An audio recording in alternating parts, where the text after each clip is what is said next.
ओम गुरुभ्यो नमः। भावांनो, वैशाख महिना असतोय म्हणजे मे महिना असतोय। तुम्हालाही माहिती आहे मे महिन्यात उन्हाची तीव्रता किती असते। एके दिवशी दुपारी 12च्या वेळेस सगळे लोक उन्हाला घाबरून घरी शिरतात। ते बघून सूर्यदेवाला त्याच्या शक्तीचं थोडंसं गर्व वाटतंय मनात। गर्व वाटण्यातच वेळ 4 झालेले असते संध्याकाळचे। सगळे लोक आत गेलेले परत बाहेर येतात। ते बघून सूर्यदेवाचं ते भावना नष्ट होतोय। भावांनो, हे माणूस सुद्धा त्याच्या जीवनात एकदा मीपणाचा कळस गाठतो।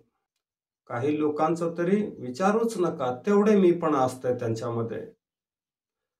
तसल्या लोकांना मला सांगायचं आहे, जन्म झाल्यावर सुरुवातीचे 6 वर्ष आई धूत असते आणि वृद्धाप्यातले 3 वर्ष मुलं धूत असतात।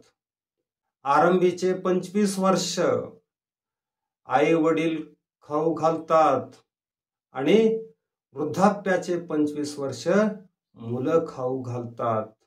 उरले मधले 20-25 वर्ष आई वडील आणून घातल्यामुळे 2 थेंब रक्त वाढले असते, कणभर शक्ती वाढले असते। तेव्हा तो कुठून तरी 2 पैसे कमवून मी म्हणत असतो।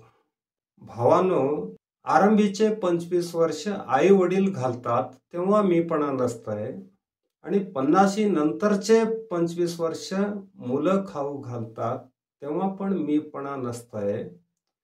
हे मधले 20-25 वर्ष म्हणजे एका दिवसासाठी मीपणा कशाला? त्या एक दिवसाचं मीपणा सोडून बघावं ह्या माणसाने। जर सोडला तर स्वर्गाचा अनुभव येईल त्याला। धन्यवाद।